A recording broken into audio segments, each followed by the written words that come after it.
뉴스 집중 오늘 첫 소식은 법무부 장관의 사과 소식으로 시작합니다. 국회 법사위가 김현웅 법무부 장관을 출석시킨 가운데 전체 회의를 열었습니다. 현직 신분으로 구속된 진경준 검사장 사태와 우병우 민정수석의 부동산 거래 의혹을 놓고 여야 의원들의 공방이 이어졌습니다. 국회 취재기자 연결하겠습니다. 김재숙 기자. 네. 김현웅 법무부 장관이 진경준 사건에 대해서 대국민 사과의 뜻을 밝혔군요. 네, 법사위 전체 회의가 열리자마자 김현웅 법무부 장관은 국민 여러분께 커다란 충격과 심려를 끼친 데 대해 진심으로 사죄 말씀을 드린다며 대국민 사과를 했습니다. 그러면서 모든 비판과 질책을 겸허하게 수용해 검찰에 대한 국민 신뢰를 조속히 회복할 수 있도록 각고의 노력을 다하겠다고 했습니다. 아울러 검사에 대한 인사 검증과 감찰 시스템 전반을 면밀하게 점검하고 획기적으로 강화해 다시는 이런 일이 발생하지 않도록 하겠다고 강조했습니다.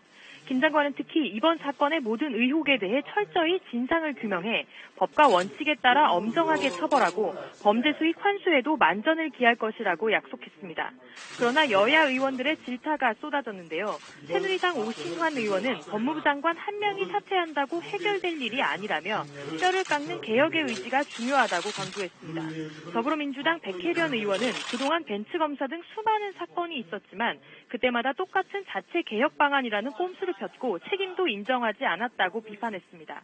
국민의당 이용주 의원은 사건이 불거진 지 110일이 넘었지만 책임 검사가 임명된 지 열흘이 채 되지 않아 모든 것을 밝혀냈다며 의지가 없던 것이 아니냐고 따져 물었습니다.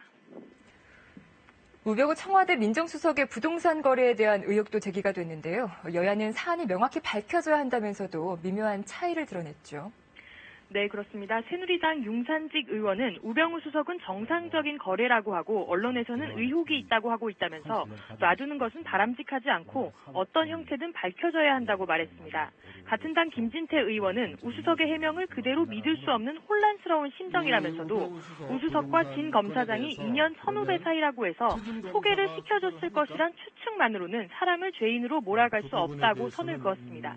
반면 더민주 박범계 의원은 우 수석의 해명은 해명이 아니라며 이 정도 사안이면 수사를 개시해야 한다고 지적했습니다. 또 우 수석 역시 수사를 자청해 명명백백하게 진실을 밝혀야 한다고 주장했습니다. 이에 대해 김현웅 법무장관은 우 수석의 법정 대응 과정에서 사안의 진상이 상당 부분 밝혀지지 않을까 생각한다고 말했습니다.